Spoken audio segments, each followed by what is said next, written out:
Radio is a transformative technology. It's a transformative communications technology.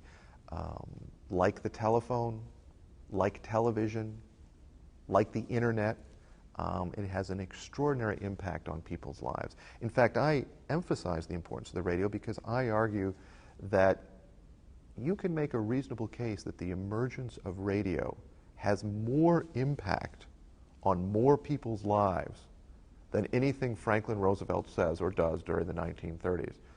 You can argue today that the internet and television are much more important to the lives of ordinary people than whatever President Bush or Congress decide to do at this moment. Radio makes it possible for this country to eventually, by the end of this period, by the 1940s, to have a national culture. Prior to the 1920s, you had a culture that was largely regional. It differed based on what part of the country you lived in.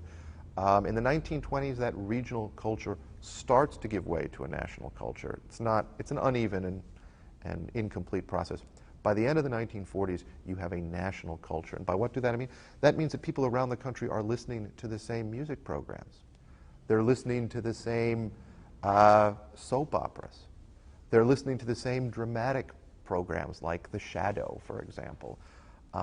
Advertisers can now reach a national audience. This makes it possible for products to gain popularity and support across this country.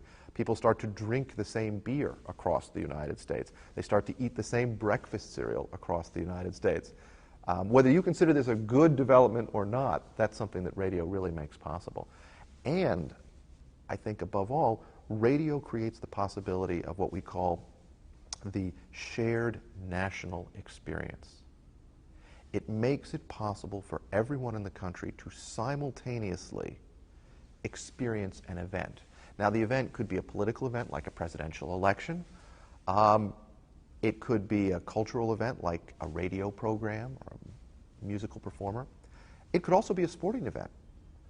For example, the Joe Louis fight, where he defeats the German boxer Max Schmeling, and this is seen as a great victory over the forces of fascism by the United States.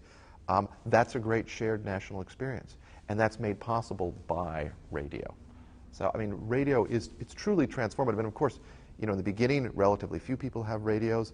By the time you get to 1940, you know, radio is ubiquitous. It's in most households in the United States. The penetration rate is quite high, not quite as fast as television, and not quite as fast as internet access, but still, it spreads very, very quickly.